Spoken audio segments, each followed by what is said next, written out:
live via satellite from the entertainment capital of the world. It's Rockline, North America's #1 rock radio program. Rockline is brought to you by NASCAR on Fox. Hi, I'm Bob Coburn, and tonight, from Los Angeles, we welcome Def Leppard. To speak with Joe, Bill, and Viv, call the toll-free Rockline at 1-800-344-ROCK. That's 1-800-344-7625. One number toll-free from anywhere in the U.S. And now, let's welcome our guests. Let's welcome our guest. Indeed, the 35-song collection, Rock of Ages, the definitive collection, is already available, and Def Leppard is just about to head on the Take Me Out to the Ball Game tour. That begins June 1st in Portland, Oregon. But right now, you can speak with members of the band as Rockline welcomes Joe Elliott. Good to see you, Joe. Good evening. How are you? I'm great. Good to see you again. Nice to have you back again, and in studio this time as well. Fourth different venue. 10th time with you. And we are about to move again. Yeah. So unbelievable. We're just looking for the perfect place. I was thinking the first time I did this was with Joe Perry and Joey Ramone. There's the three Joes. That was 1981. That's a really good memory. As a matter of fact, it was August 17th, 1981, and you nailed exactly who was on. What does he win, ladies and gentlemen? 89 more minutes on Rockline. Bill Collen. Hello there, Bob. How's it going? It's going great. Good to see you again. You too. It's great. And Vivian Campbell, nice to see you as well. You too, Bob. With a very cool Wheaties T-shirt on. Breakfast of Champions. That's correct. So. Breakfast of Champions. And you guys are having your dinner of champions right now. Yeah. We came straight from rehearsal, you know.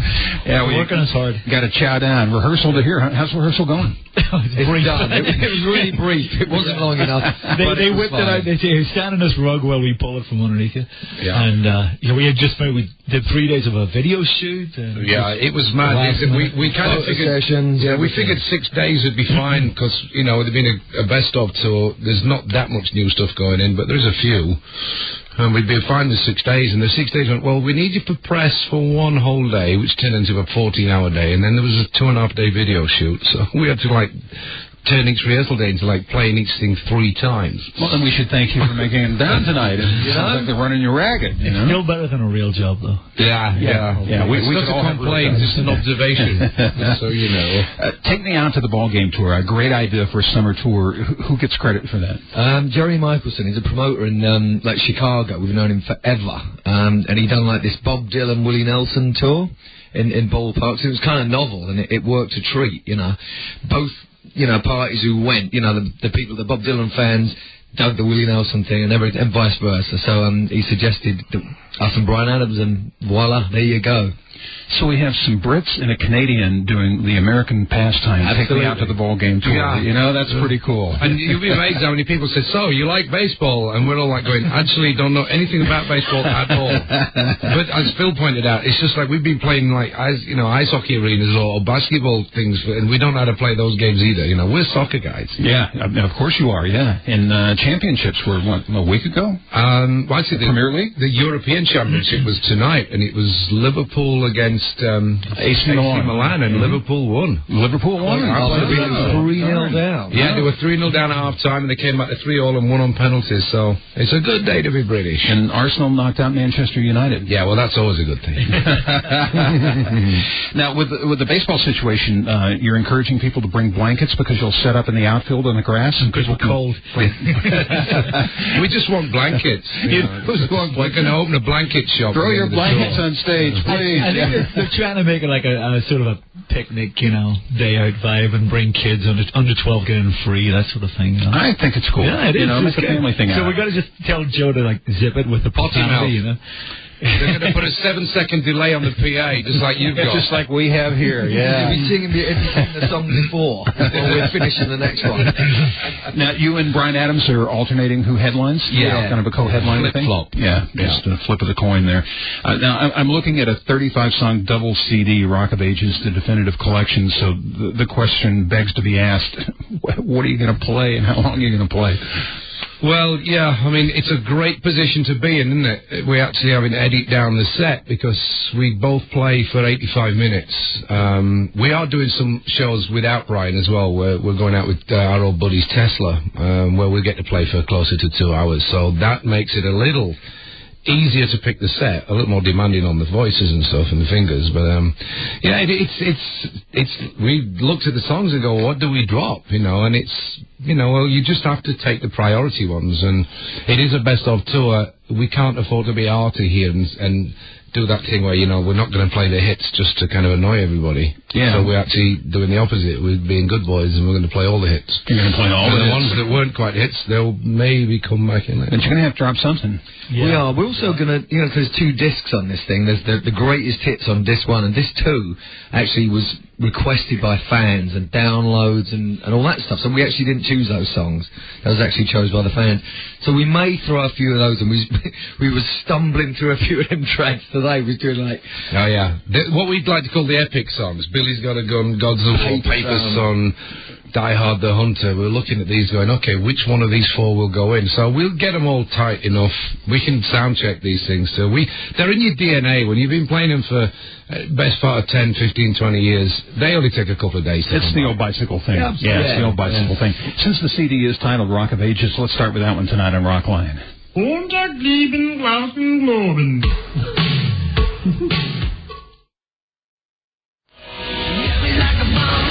Rockline is an evening with Def Leppard at NBC, and we got Joe and Phil and Viv taking your calls. And first up from Hartford, Connecticut, Brian, you're on Rockline.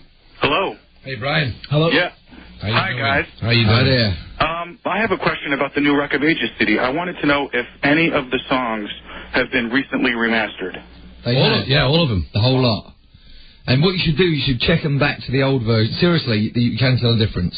And that they sound a lot punchier, and it's very cool. Now, were all the earlier albums remastered in their entirety?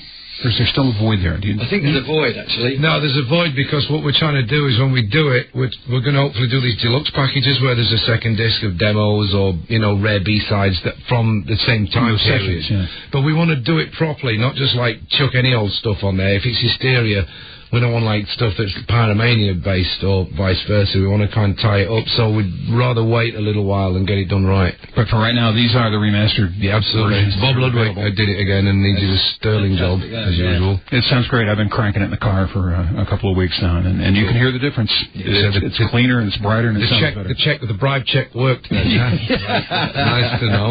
Don't be talking about that on the radio, okay? Birmingham, Alabama. It's Pamela. Hi, Pamela. Hi, thanks, guys. How are you doing? We're good. How are you? Great. I just want to thank you very much for coming to Birmingham, adding us to City Stages next month. Thank you very much. My question is, I was wondering how you're able to write and collaborate when you have all your family obligations, and especially with the fact that you live in different countries. It's never really been a problem for some reason. We always just get around it. Like, for example, on the last album, well, we've done a covers album last year, but before that, the X album, we usually do like 6 weeks over at Joe's house. We just all go over there. And it's not really like being away anyway, because, you know, I've got a room in Joe's house anyway. It's kind of like working on a really elegant oil rig. That's the way you got to look at it. But the thing is, a song idea, normally the spark comes from, like, Phil or Viv will go, look, I've got this riff or I've got this piece of music, and if they haven't already got words and melody thought out, it just gets kind of banded around. And sometimes you've got a song done in 10 minutes. Sometimes it takes 6 weeks, but, you know, you're always there, and you don't all have to be in the same room. Once the spark started, you can take it away and work on it in other places. And, you know, also, to be quite honest, like, we do spend so much time together, you know. We do an album, you know, before we've actually spent like 3 years on a record, and then gone out on tour, and it's been a year and a half, and everyone goes, well, when do you get to see each other? And it's like, well, kind of every day. Day after day after day. Yeah. So, you know, there's swings and roundabouts. Good answer, and good question from Greenwich, Connecticut. AJ, welcome to Rockline. Hi. Hello there. Hi, everybody. How you doing? Hi. My question is, when are you guys planning on getting back into the studio and putting together a new original work album? I mean, congrats on all the ones that you're putting out. I love them. But just curious, I know a lot of fans are dying to know that. We're writing it now, actually. We're actually getting... We just done a TV show in Germany in November, and then some of us were playing ideas. So we got stuff on the go, and hopefully, you know, while we're doing the next tour, we would just be kind of elaborating on that. Yeah, we've been discussing while we've been together for rehearsals, which has only been about 10 days or so, but, we're going to kind of set up what we like to call the Sparkle Lounge, whenever we get the opportunity, depending on the facilities of these gigs. And, it's like between soundcheck and gig, if somebody's got an idea, we'll start playing them around and demoing and stuff.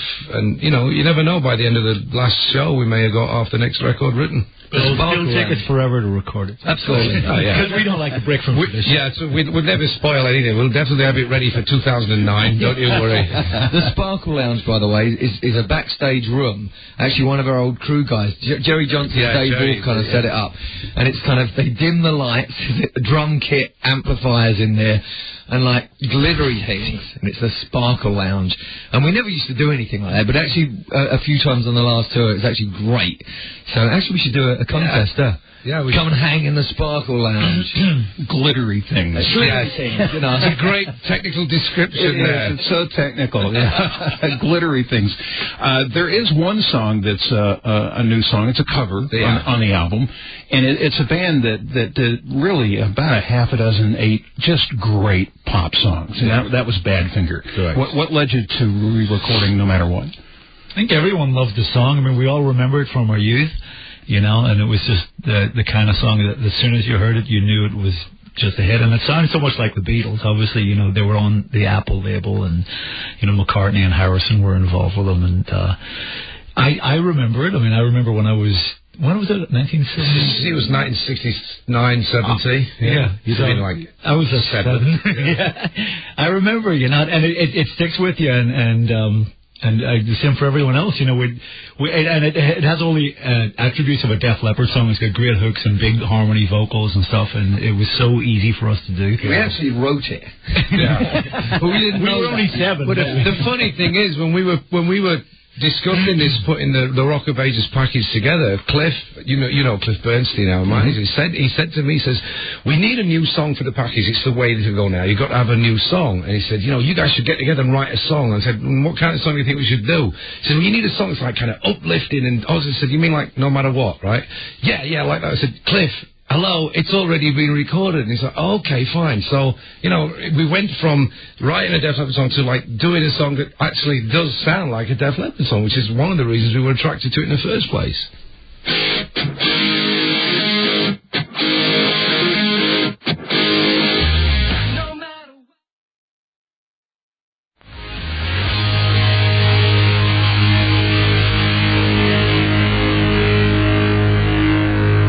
Job on that, guys. Thank you. Thanks. Just outstanding. No Matter What. That is on Rock of Ages, the definitive collection by Def Leppard. From Holland, Michigan, Erica, you're on the show. Hi. Hello, Erica. Thanks for taking my call. Congratulations on the Rock of Ages CD. Thank you. Yes, No Matter What. That sounded awesome. Very good. My question is, are you actually going to be on the Today Show this Friday? Yes, we are. In the pouring rain and the freezing cold, that'll be us with the pert nipples and the umbrellas. Absolutely. That's TMI. That's too much information there. Absolutely. Now, is Brian appearing with you? Yes. Yeah? Yeah. Well, yes, he's on the same show. The same show, right. Yeah. Will there be any cross-pollination between the two of you on tour? I'm sure there will, because we've actually done stuff before. He actually come up and sung a Bad Company song with us in Paris. Really? Yeah. And we've done a gig with him in like '92. We've done I think Joe and he'll probably be lovers by the end of the tour. I think it's possible. I can see them hand in hand. Or perhaps even after the Today Show. It could be an item. So. The Today Show tomorrow, you mean? Or today? Looking deep into each other's eyes, going, everything I do it for you. Yeah, it's just what I was thinking. I think Brian might have words. I had an embarrassing moment with Brian backstage at the Wall show in Berlin, the Roger Waters show, and he sang the song Young Lust. And I said to him in an interview, did it take you long to learn the lyrics? And he said, Bob, it's 9 lines. And most of them were Pete. It's like, okay. That'd be a great double bill, and it'd be fun to see a little interaction there. Yeah, so. Those are the kind of things that they develop as it goes along. Yeah. Don't do it the first night, but who knows? Second, third. There you go. Right there. Wilmington, Delaware, we're going to talk to Pam. Hi, Pam. Hi, how are you? Hello, Pam. Hi, Joe. Hi, Phil. Hi, Vivian. Hello. Hi. My boys are 9 and 12, and they will be attending some of the shows this tour, and I wanted to know how you feel about having a whole new generation of fans. Fantastic. It's so perfect. I mean, it's actually, when you have a band, you really want audience to be from like 5 to 100, if you can. You know, if you can, you know. That's really what you're aiming for. So when you say that, it's actually really cool. I can't wait to see a 100-year-old at one of our gigs. Well, that does sound my good. dad's auntie Molly up in Glasgow. Yeah, that's true. She's up and down them stairs. But I went to see the Stones in Toronto in '89 on the Steel Wheels tour. I was standing about, I don't know, 500 miles back from the stage, you know, and there was this kid stood about 8 feet from me. He was about 9 years old, and he was singing all the six, not the latest. He was Jumping Jack Flash, all that kind of stuff. He was singing all the words. I remember looking and thinking, how cool is that? His dad maybe battered him with it, but normally kids repel against what their parents listen to. Occasionally they actually dig it, you know, and this kid was just like grooving on all the Stone stuff, and I thought, wow, I hope that happens to us later on in life. Well, they come sing Stone songs. You're doing Rock of Ages, they're singing Jumpin' Jack Flash. Well, actually, we've done that before. We've sung Jumping Jack Flash. You've sung that in Rock of Ages, right? Yeah, I have a few times. Yeah. And I've also probably sung the words to Jumping Jack Flash instead, by accident. It happens. We'll take a time out here. It's an evening with Def Leppard. I'm Bob Coburn. Rockline is brought to you by Fox. Sunday on Fox, the greatest thrill ride in sports continues when NASCAR's top drivers descend on Charlotte for the Coca-Cola 600. The race is on this Sunday, 5 p.m. Eastern. That is only on Fox.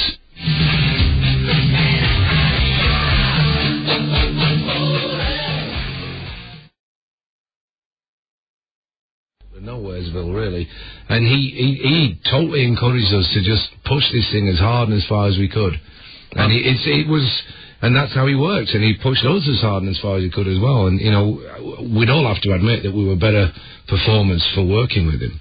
Even down technical things, like when we done Hysteria, it was an hour long, and he said, you know what, CDs is going to be really the next thing kind of now, so don't worry about the, I mean literally, and the album came out and it was like the big CD thing, so it was pretty amazing. He was like very ahead of everything and just into everything as well. Easy to forget that a lot of the great albums before CD are 7 songs, maybe. Yeah, that's it. You know? It actually becomes more obvious when you buy CDs. I remember getting the first Tom Petty album on CD, and it's 31 minutes. I was thinking, good God, it's less than half the length of Hysteria. It's still a great record, but there's like 10 songs, and they're like 2 minutes long or something, 2.5 minutes.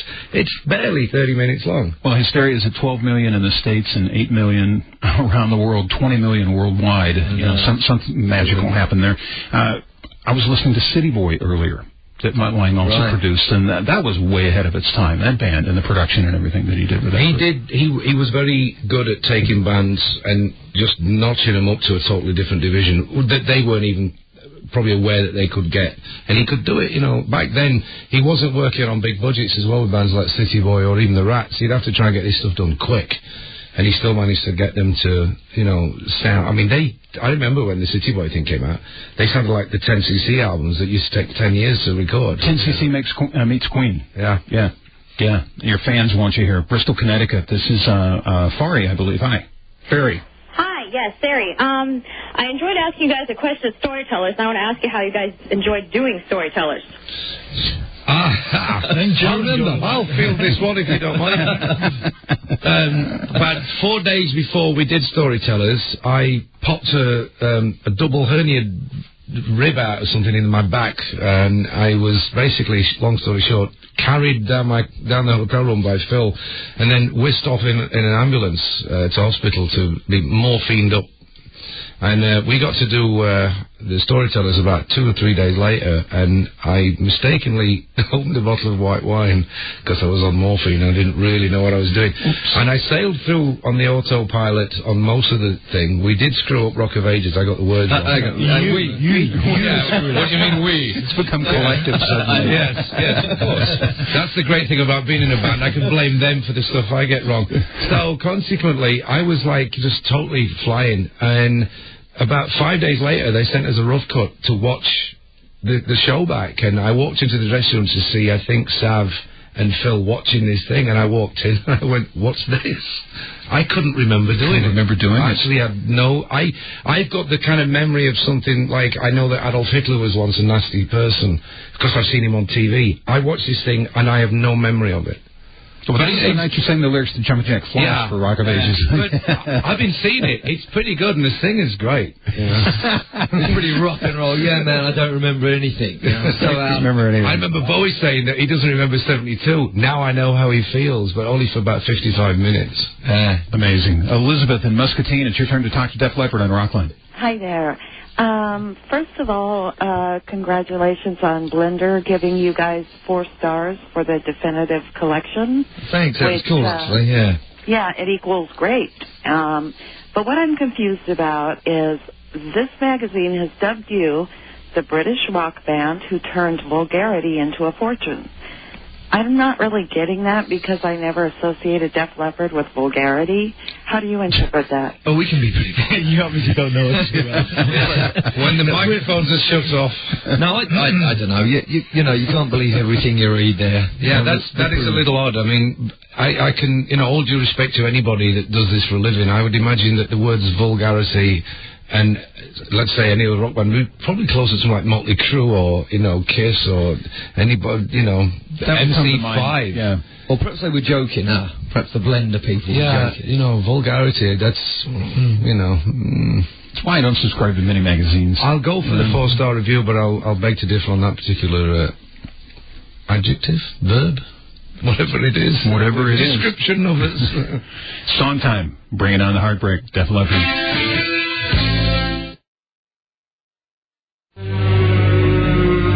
Bringing on the heartbreak, it is Def Leppard. That's from High and Dry, and also the brand new CD, Rock of Ages, the definitive collection. We are joined by Phil and Viv and Joe. Our number is toll-free 1-800-344-ROCK from Tucson. It's Jennifer. Hi, Jennifer. Hello. Hi there, Jennifer. Hello. Hello. Oh. I just want to say congratulations on Rock of Ages and your new cover CD coming out. Thank you. And my question is, have you guys ever considered doing a live CD or a DVD? Ooh. Yes, we've got one. We've got one out. Yeah, there is the In the Round in Your Face from '88 came out on DVD. It's a double package with Historia, I think. As for what you might call a bona fide live album, we've actually spent an entire career trying to avoid one. I don't know why, because we're great live. Yeah. But I think what it is, I think because we were very observant as kids when we were buying records, and we always saw throughout the 70s, Rush, Kiss, UFO, there'd be like 4 studio albums and then the double live album. And the double live album always seemed to be there to give them a year to write the next record, which is going to be the big make or break album.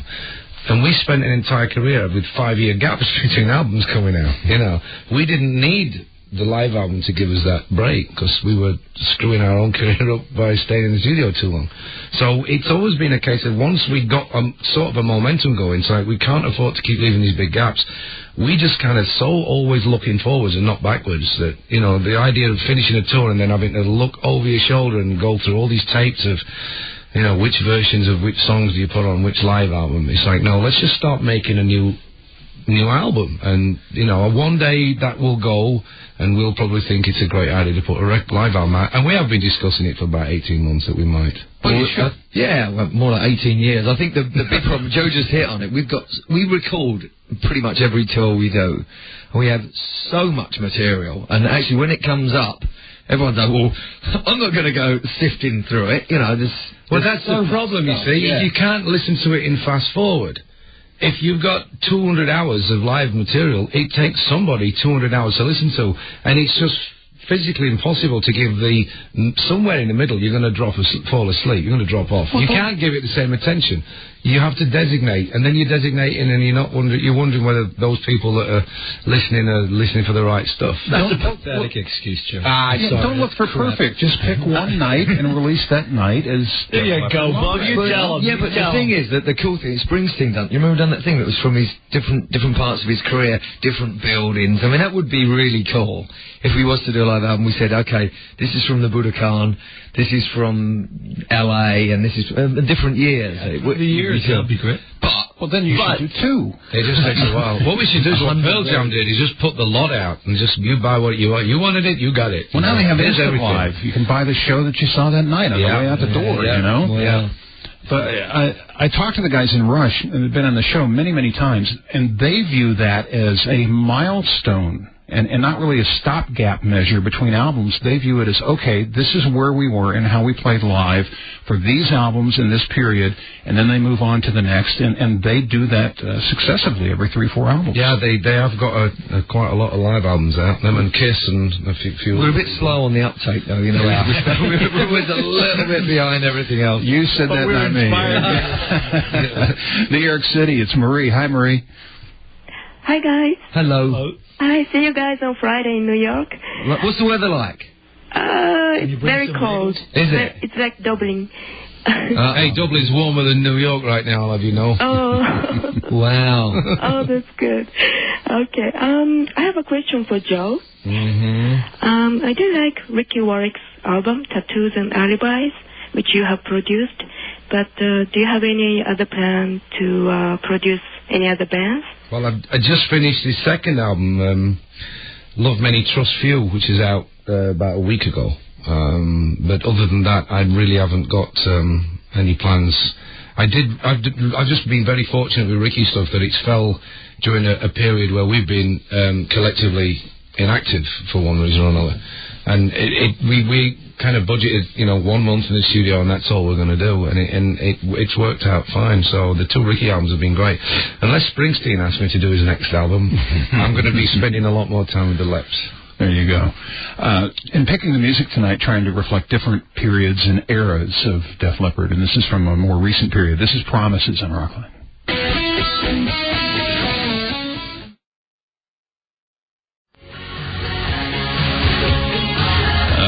Welcome back to Rockline. It's a night with Def Leppard. I'm Bob Coburn taking the calls at 1-800-344-ROCK. It's Christine. She's in Oklahoma City. Hi, Christine. Hi, how are you? Hello, how are you doing? I'm doing great. My question is for Vivian. I'm asking about how he came up with the idea with Blues album and who will be making appearances on the album with him. 20 years ago when I first met my wife, and she heard me sing, she said, you sound a bit like a blues guy. She'd make a blues record. And, of course, I didn't believe her because she's my wife. You were down and out sleeping in the good night. Yeah, I was also down. And he woke up this morning. And then, we have a couple of small children now, and I don't know if you're a parent, but when you have kids and they go to school, they make you do fundraisers to raise money for the school and stuff. So Julie, my wife, signed me up for a fundraiser last year. And I did a blues set, and I met another parent there, a guy called Tor Hyams, and he said, wow, he says, "Man, you got a great blues voice, you should make a record." And I said, okay, well, you make it happen, I'll make a record. So Tor went out and got a deal with Sanctuary Records for about $30.57. For those counting. But we're over budget. And I spent the last year and a half just researching the blues and playing the blues and playing clubs around LA and jams and stuff, and it's been great. It's been very educational, and I did a record of all blues cover songs as far back as Robert Johnson. I wanted to do some Son House, but I'm not that confident in my slide plan. And the most recent song was 1976 Calling Card by one of my first guitar heroes, a guy called Rory Gallagher. And it was fun. We did the record live in the studio, and I got the wonderful William F. Gibbons to come in and play on a couple of songs, including a Billy Gibbons original. He wrote a song for the record, so that would actually be the most recent one, I should say. The Reverend Willie G. The Reverend Willie G. Yeah. Or as his card says, friend of Clapton. friend of Eric Clapton, yeah. And he was great. And Joan Osborne, I went to New York City just a couple of weeks ago, and she sang a vocal on Spoonful, the old Harlan Wolf track. And that was it, and we're just mixing it up, and hopefully it'll be out in August. It ain't a blues album if there's not a Robert Johnson song on there. Oh, there's 2 on there, yeah. Good for you. Robert Cray's on the album? No, not Robert Cray. No, he's not? Oh, okay. No. Although I did meet him at Guitar Center a few weeks ago. And I was very tempted to ask him. But so it's the artist formerly known as Vivian Campbell is now Blind Lemon Pledge. Blind Orange. All right. And when's that out? If I deliver it to the label in time, I'm frantically trying to do the label copy and all that stuff and the credits. And if I get it to them by the end of the month, they say they can get it out in August. But I don't know if I'll get it to them in time because this Def Leppard thing. I don't know what it's all about. Sort of interfering with the way of everything. Yeah. Well, you got to get that out in August before the Covers album comes out in September. Yeah, just to really confuse people. Yeah, you know, a lot of product out there. Thanks for the call. We'll move on now to Nashville, Tennessee. Jonathan, you're on Rockline.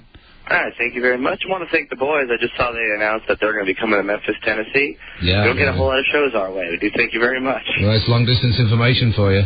There you go. Give me Memphis, Tennessee. Sorry, I can't resist it. All right, well, I just want to say I saw you guys on the X Tour. I saw you 13 times. Wow. And, yeah, it was good. I traveled a whole lot. And the bank account took a hit, and it's ready to take another hit with you guys touring again. But I want to know, how do you guys keep it fresh for yourselves? Because, you know, seeing it 13 times, I never got tired of it. I want to know how you guys don't get tired of it. Well, the last tour was probably the easiest we've done for keeping it fresh, because we played maybe 24 songs at any one gig, but we were pulling from a pool of 35 or so. So there was like 11 songs that would come in and go out, and we barely ever played the same. I don't think we ever played the same set 2 nights in a row. I beg the difference. Maybe we may have got lazy towards the end, but generally speaking, we used to, you know, sometimes we were opening up with an old obscure B-side called Ring of Fire, which went onto the retro album. On other times we were opening up with the entire side 1 of High and Dry in sequence, the way it was on the vinyl and the cassette as it was back then. So, you know, from the live perspective, that's always a good kind of gauge as to how you can keep it fresh. Is like, we would literally go through the set maybe an hour before we went on there. What we're going to do tonight, you know. And as for the rest of it, you know, the fact that we get on with each other, and it's not that difficult to do, and as we've always said, it's much better than working for a living, what we do, you know. It's not hard to keep fresh. You just always have to remember that what we are doing, people would, you know, literally, they would kill to do. You know, and we've never lost sight of that in what's now, a quarter of a century since we did our first American tour. We were talking during the break, too, Joe, about when you have a career that has longevity, after a while, maybe there's a period where you shun the songs that you have, but after a while you come back to them and you realize maybe it's a good thing that we have all these songs. Yeah, I think that's what happens when you put things up in your attic. You go back up there one day and you look through the box and you go, oh my God, and then it's maybe some old vinyl and you dig them out and you play them again, and it's like, why did I put them up here? I think it's the same thing. You have to step out to step back in. Well, it's fresh for Jonathan, too, 13 times. Unbelievable. Good man. That's hopefully great. 14, huh? Yeah. And I think it'll be more than that. He's going to hit the bank account again. He said, Harrison Hot Springs, British Columbia is where Sandra is. Sandra, you're on the show. Hi, guys. Hello. How you doing? I just want to say thanks for all the great music. You guys are the best. Thanks. Just wondering whose idea was it for Center Stage for Hysteria Tour? That was Peter Mensch, our manager. He went to see Frank Sinatra in the round and went, here you go, he's from New York, and he's very animated, but he suggested this thing. He said no rock band has done it before. Yes, it had something similar, but he said their stage revolves. He said if we stick it in the centre and you guys revolve, it'll be fantastic. And it was. First we thought he was nuts, but it was the most fun we've ever had on stage, actually. It was we got up to like a 3-hour show at one point, and you'd have to sing down 6 different microphones because there was, you know, you have to cover all this space. And everyone in the audience got a really great seat. There's not a bad seat in the house, so it was a lot of fun, actually. But yeah, there weren't many dry ones either. I know. It was. I was wondering if you were going to go there. There's that vulgarity. Yeah, you know. Now we have the answer. That's where the vulgar comes in. I just figured it out. It's me, isn't it? It is your vulgarity. Wet and slippery seat. This is a family-oriented tour. Just like our concert tour this summer. Well, that's why we're having the blankets out there this time to soak up all the moisture. JeffLeppard.com will give you tour dates, by the way. I was just looking. This is your 13th time on the show. 13 times. It is 13, yeah. I was close. I said 12. Yeah, 13th time on the show. And it seems in one of those times, we're about to play Hysteria, that one of you told a story that it was not going to be on the album. What, Hysteria was? Hysteria? It was actually Pour Some Sugar on Me. No, it nearly didn't make it. Pour Some Sugar on Me. Didn't make it from the album Hysteria. Yeah. It's not that it didn't nearly make it, it's just it didn't exist. See, we'd spent, how long, Mike? We'd been 2.5 years on this record, and we got to a stage where there was so much of it recorded. I think Phil had actually gone to Paris, and Sav was probably, I don't know, I think there was only me and Mutt in the country. I know there was certainly only me and Mutt in the studio. And we were doing the vocals for Armageddon It, and he went off for a coffee or a pee or something, I don't know.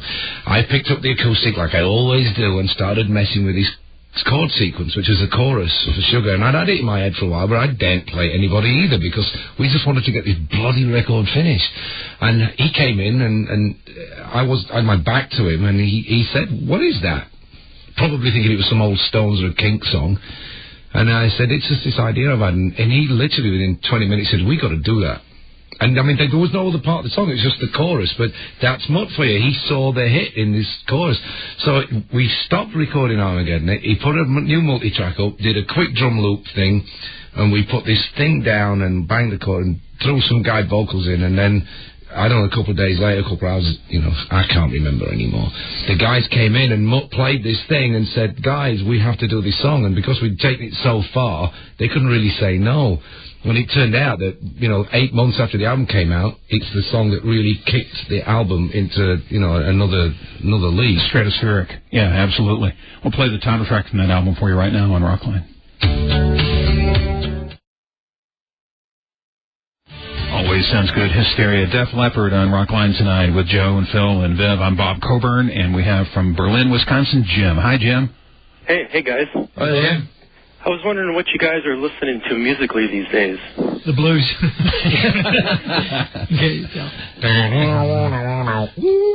But I'm sure Joe's not. Joe, why don't you tell us? I'm like everybody else on the planet. I've got the iPod, and I'm in love with it. And it's just great to stick it on shuffle and just hear Led Zeppelin come up at the side of Morrissey, and then Gong and Steve Village and T-Rex. Yeah, I mean, whatever, you know. But I've got my dozen that I kind of stick close to, which is normally like Bowie and Mott and Sensei Alex Harvey Band, and the new stuff. Can't really think of anything right now. Oh, Scissor Sisters. I love the Scissor Sisters album. It's the great thing about iPod. You can make, you know, it's a mixed CD with 3,000 tracks. Yeah. Yeah. Phil, you're about to say something. Yeah, I don't know what I'm listening to. I actually have no idea what I'm listening to. There's a bunch of stuff floating around, but I couldn't.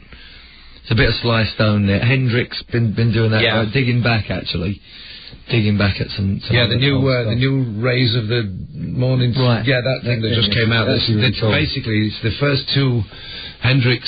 What was the stuff that came out after Jimmy died was supposed to be a double album. He was working on a double album, and it came out as Axis Bowl of Love and what was the other one? Cry of Love. Cry of Love. And they've put it. The Hendrix estate have put it back the way that it should have been. So it's this like official double album now. And with two really accomplished, great guitar players in the room, aren't you both amazed at how sorry, Jeff.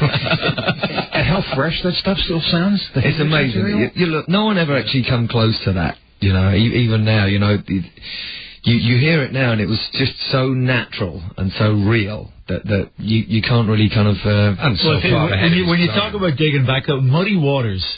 I've been listening to Muddy Waters, and it's like I hear where all these guitar players came from. I mean, Muddy Waters he's playing Lexington. Hang on, it's Jeff Beck. It's Jimmy Page, you know, it's Jimi Hendrix. Yeah. I mean, he really sort of took the electric blues guitar, you know, into the forefront and sort of set the bar for everyone. You know? Yeah, his whammy bar playing was really good. I never realized that before, but you know, I always go, Muddy Waters, he sings a bit, plays a bit of harmonica and guitar, but I mean, listening to the stuff, it just blew my mind. I was seeing this lineage between like Charlie Patton and Son House and Muddy Waters through to all the electric guitar players of the 60s, all the English players, you know. You were living in bluesland, aren't you? I have been totally in bluesland. I have no idea what he's talking about. Oh yeah. Was that in English? I think it might have been. We got to take a time out. We'll return with Def Leppard in just a moment. Rockline is brought to you by Fox. Sunday on Fox, the greatest thrill ride in sports continues when NASCAR's top drivers descend on Charlotte for the Coca-Cola 600. The race is on this Sunday, 5 p.m. Eastern, only on Fox.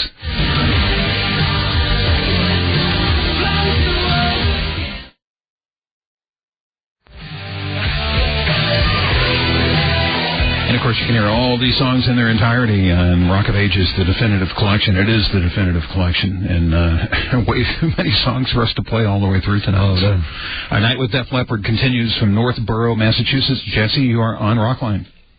Hi, guys. Hello. Hi, Jesse. Great to hear you guys. My question is, will the Cybernaut CD ever be re-released? So the what? Cybernauts CD. Well, yes, if somebody asks us to put it out and makes an offer on it or something. I mean, I think the thing is with CDs, explain to everybody else might not know what the Cybernauts CD is. It's a CD that came out in 2001 that me and Phil kind of basically stood in for Bowie and Ronson. It was a Mick Ronson tribute album originally. It came out in Japan, and then we did 3,000 copies on the internet. And it ran its course, you know.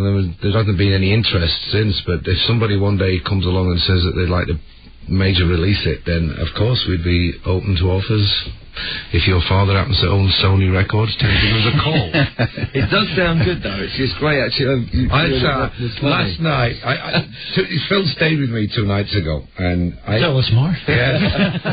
As I was in the shower, I locked the door. But this is how rumors start. Actually, as I was in the shower and he was walking into my bathroom,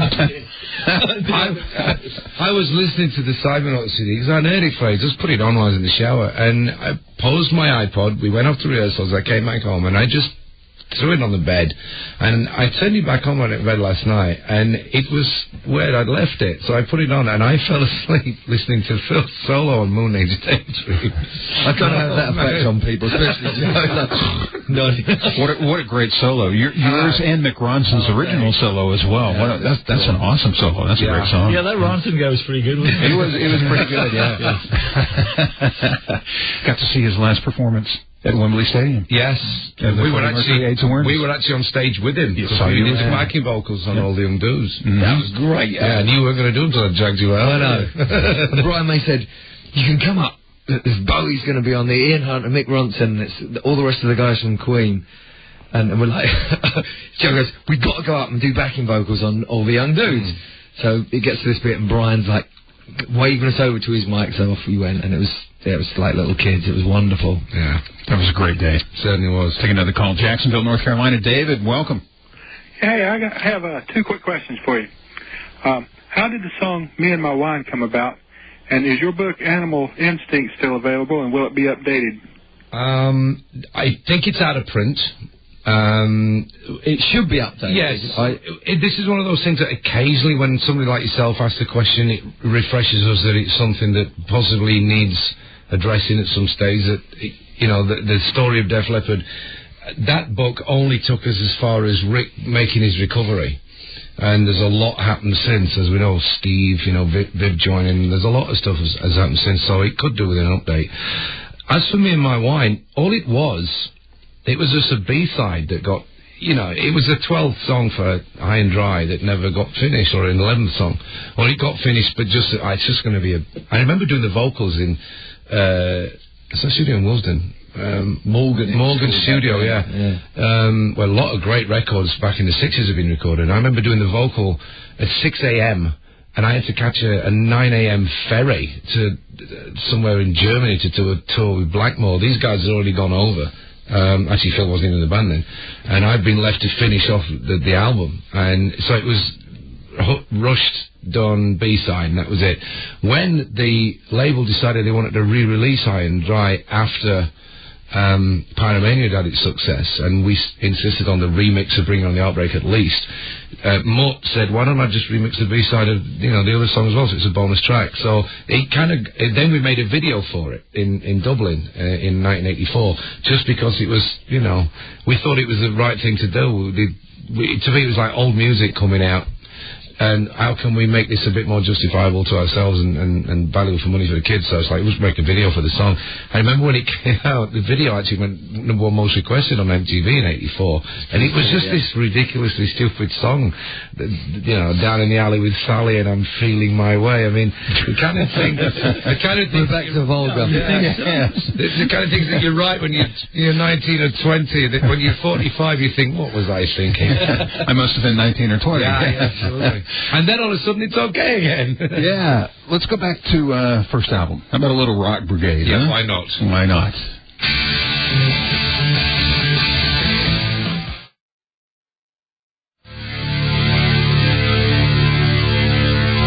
Well, that should bring back some memories.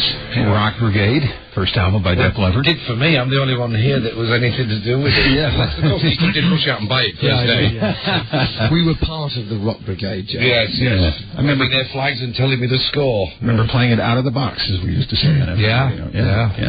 We may do that live on the next tour. Oh, that would be awesome. Yeah. I'd pay to see that. Princeton, Minnesota. It's Penny. Hi, Penny. Hi. Hello there, Penny. Hi. Hi. How you doing? I'm doing great. I just had a question. On a lot of the videos that you guys do, you see clocks, and sometimes they're like at 11 or 11:05 or something. What's the significance behind that? You're the first person that's ever noticed that. I didn't even know there's any clocks in our video. Well, I think there's a bent one in stand-up, like a kind of a Dali-esque clock or something. What other songs have got clocks in them, do you know? Well, me and my wife's got a clock in it because I smash it. The alarm clock. Offhand, Good point. I can't think of the names of them. And they were at 11 o'clock? Yeah. Well, that's weird, huh? Like Rocket. Wow. Spooky. I'm getting goosebumps. That's weird. You're spooking me out. Really?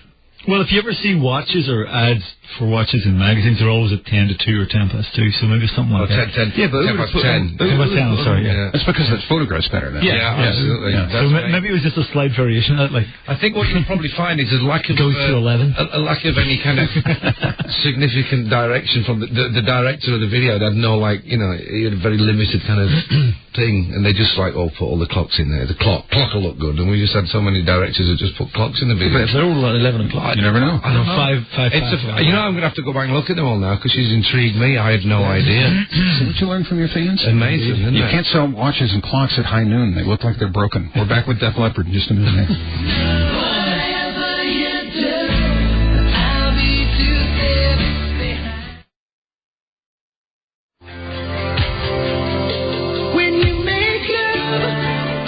In the evening on a softer touch there, Def Leppard been our guest tonight. Thanks for listening, for calling to all our affiliate stations, to Shannon Herber, Todd Nakamini, and Elliott Kendall from Universal Music, Michelle Moons from Q Prime, Gwen Matthews and Tracy McQueen from Fox Broadcasting, John Breen, Lynn McAdams from Crystal Media Networks, and of course to our esteemed guest and long-time attendees at Rockline, Joe and Phil and Vivian. Good to see you guys. Good luck on the tour. DefLeppard.com gives you tour dates. Correct. Thanks. Hope you had fun tonight. I should. Absolutely. Always goes too quick. It does go quickly. And this is number 13. Number 13. It wasn't unlucky at all. It was... No. Well, you have to come back in the fall when you have all these other things happening, too. So. Absolutely. That would be great. I'm BC, and I'll be seeing you. Rockline has been brought to you by NASCAR on Fox.